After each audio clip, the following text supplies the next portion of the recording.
अस्सलामुअलैकुम। अदबिस्तान में खुश आमदीद।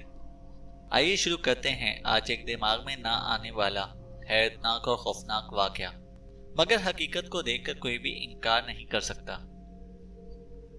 मम्मी पापा, आज मेरा आखिरी पेपर था। अब हम नानी के घर कब जाएंगे?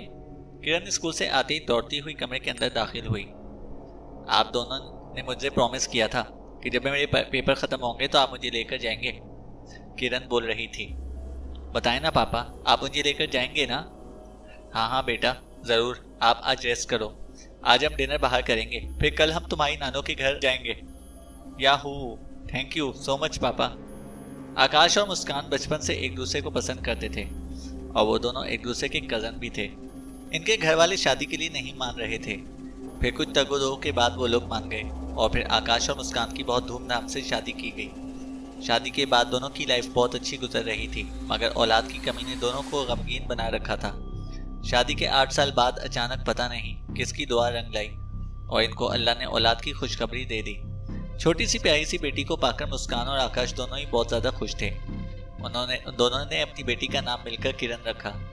वक्त गुजरने के साथ साथ उनकी लाइफ बहुत अच्छी गुजर रही थी। मुस्कान का मैका बहुत दूर था, इसलिए वो बहुत कम ही वहां पर जाते थे और वैसे भी आकाश को ऑफिस से छुट्टियां भी बहुत कम मिलती थीं। तकरीबन साल में 1 या 2 बार जाते थे।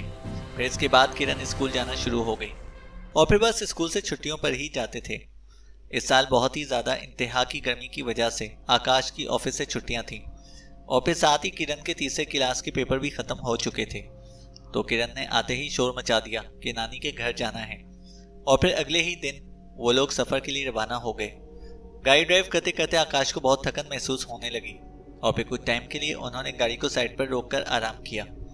1-2 घंटा आराम करने के बाद फिर आकाश ने गाड़ी दौड़ा दी।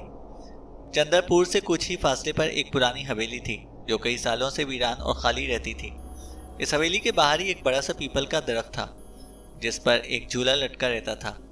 अक्सर रात के वक्त ये झूला खुद ब खुद झूलने लगता था और उसके आसपास का इलाका शोर से गूंजने लगता था। कभी किसी की हंसी की आवाज़ तो कभी रोने की आवाज़। लोग तो उसके आसपास भटकने से भी डरा करते थे। काफ़ी देर हो गई ना, अब तक तो हमें वहाँ पहुँच जाना चाहिए था। मुस्कान शायद थक चुकी थी। आज शायद हम रास्ता भटक गए हैं। पापा, मुझे खौफ हो रहा है। ये जंगल है, यहाँ जंगली जानवर भी होंगे। कहीं किसी जंगली जानवर ने हम पर हमला कर दिया तो? अरे बेटा, ऐसा हरगिज नहीं होगा। ये जंगल नहीं है, गांव है। आसपास कोई ना कोई जरूर रहता होगा, पापा ने कहा। इन लोगों की कार कुछ फासले तक चली और यकायक रुक गई। ये क्या हुआ? मालूम नहीं, गाड़ी एकदम से रुक गई। आकाश ने गाड़ी चालू करने की कोशिश की लेकिन गाड़ी चालू नहीं हो रही थी। तभी मुस्कान की तवज्जो हवेली की जानिब गई। देखो, यहाँ पुरानी हवेली है। हाँ, मुमकिन है कि वहां पर कोई हो। चलो देखते हैं। वो गाड़ी से उतरकर हवेली की जानिब चलने लगे। इस हवेली को देखकर लगता है कि कई सालों से कोई यहाँ आया नहीं होगा। ऐसा मुमकिन नहीं है, हवेली बहुत बड़ी है, कोई ना कोई जरूर होगा। आकाश ने हवेली के दरवाजे पे दस्तक दी। कोई है? कोई है? और तभी एक ज़ईफ़ा खातून एक हाथ में लालटेन लेकर उनके रूबरू आई। कौन हो तुम? अम्मा, मैं आकाश हूँ। ये मेरी बीवी मुस्कान और ये मेरी बेटी किरण है। हमारी कार यहीं सामने बंद हो गई है।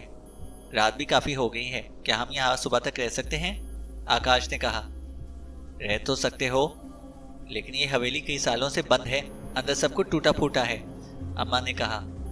कोई बात नहीं, हमें सिर्फ सर पर छत मिल जाएगी, यही काफ़ी है, मुस्कान ने जल्दी से कहा। ठीक है। इस ज़ईफ़ा खातून ने हवेली का दरवाज़ा खोला और फिर सभी लोग अंदर दाखिल हो गए। आज रात तुम लोग यहीं पर हॉल में सो जाना। जी ठीक है। ज़ईफ़ा वो लालटेन वहीं रखकर चली गई।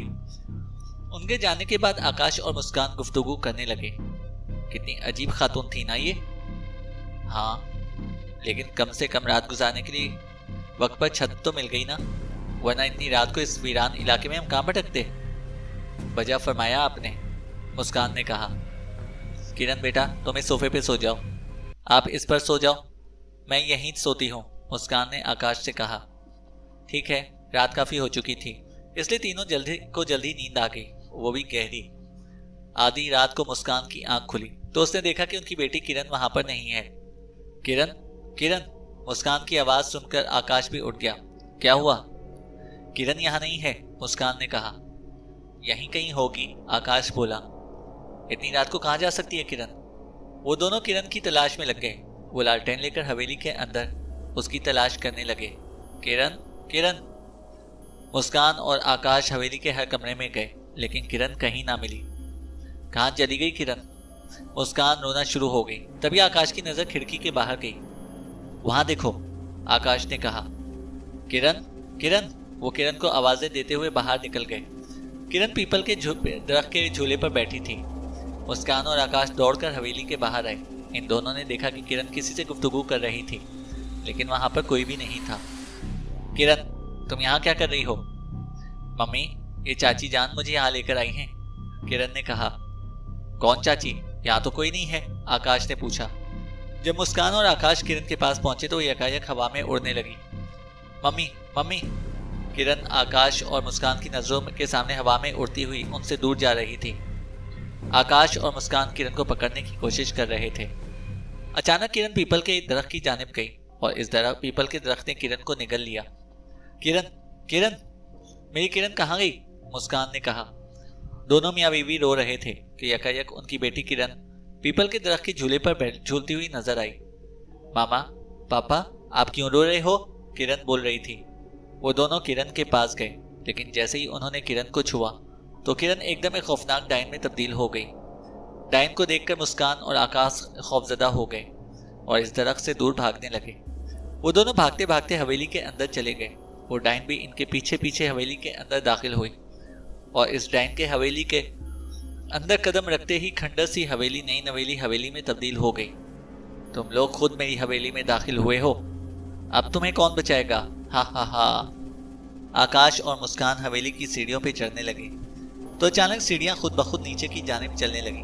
आकाश, ये डायन हमें नहीं बख्शेगी, मुस्कान ने कहा। सही कहा तुमने, हरगिज नहीं बख्शूंगी।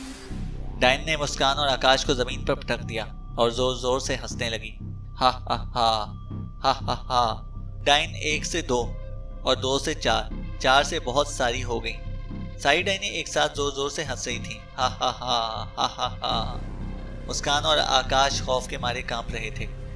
छोड़ दो हमें, जाने दो, हमने तुम्हारा क्या बिगाड़ा है? आकाश ने कहा। तुम्हारी गलती यह है कि तुमने मेरी हवेली में बिना इजाजत के कदम रखा है, डायन ने कहा। और आज तक जो कोई भी यहाँ आया है जिंदा बचकर यहाँ से नहीं गया। प्लीज हमें छोड़ दो, हमें जाने दो। आज के बाद हम तुम्हारी हवेली के आसपास भी नहीं दिखेंगे, मुस्कान बोली। आसपास तो तुम तब नजर आओगे ना जब तुम यहाँ से जिंदा जाओगे। इतना कहकर डायन ने आकाश पर हमला कर दिया। आकाश ने डायन के बाल पकड़ लिए। मुस्कान, तुम यहाँ से भागो। तुम भी साथ चलो, मुस्कान ने कहा। नहीं मुस्कान, तुम भागो यहाँ से, आकाश चिल्लाया। तुम्हें मेरी कसम। मुस्कान, जल्दी से भागो यहाँ से। आकाश डायन के बाल खींचने लगा। छोड़, छोड़ दे मेरे बाल, मैं तुझे मार डालूंगी, डायन चीख रही थी। यकीनन तू मुझे मार दे, लेकिन मैं भी तेरा खात्मा कर दूंगा, आकाश बोला। डायन गुस्से में आकाश को दीवारों पर पटकने लगी। आकाश ने डायन के बालों को पूरी ताकत से पकड़ रखा था।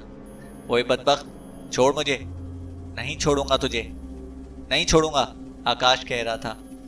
डायन आकाश को यहाँ वहां पटक रही थी और फिर आकाश जमीन पर गिरा। उसके हाथ एक लालटेन लग गई। उसने फौरन लालटेन का कांच तोड़कर डायन के बालों की तरफ फेंका और उसके बालों में आग लगा दी। डायन के बालों में आग लगते ही डायन चीखने लगी और डायन के जलने के साथ ही पूरी हवेली भी जलने लगी। आकाश जैसे तैसे हवेली से बाहर निकला। मुस्कान हवेली के बाहर खड़ी रो रही थी। आकाश को जिंदा देखकर उसके चेहरे पर थोड़ा सा सुकून आया। दोनों भागकर जल्दी से एक दूसरे के साथ लिपट गए। दोनों जिंदा तो थे, लेकिन अभी भी उनकी आंखों में अश्क थे। मेरी किरण। मुस्कान आकाश के गले लगकर रो रही थी। इतने सालों बाद अल्लाह ने हमें औलाद की खुशखबरी दी और फिर वो भी हमसे दूर हो गई। काश कि हम यहाँ पर आते ही ना, काश हम रास्ता ना भटकते। कहते कहते मुस्कान फूट फूट कर रोने लगी। कहते में किरण पीपल के दरख्त की जानिब से दौड़ती हुई इनके पास आई। मामा, मामा, पापा। किरण, किरण तू ठीक तो है ना? आकाश के मुंह से निकला। किरण जिंदा है, आकाश देखो किरण जिंदा है। मुस्कान ने दौड़कर अपनी बेटी को गले लगाया और उसका माथा चूमा। ऊपर वाले का लाख लाख शुक्र है कि तू बच गई। लेकिन कैसे? तुम थी कहाँ बेटा? मामा, वो पेड़ मुझे दबा रहा था, मेरी सांसें रुकने लगी। फिर अचानक से वो पेड़ जलने लगा और मैं आजाद हो गई। आकाश, मुस्कान और किरण तीनों बच गए। आकाश ने बड़ी बहादुरी से डैन का मुकाबला किया। डैन की जान उसके बालों में होती है और इसीलिए उसके बाल जलते ही उसकी सारी ताकत खत्म हो गई और वो राख हो गई।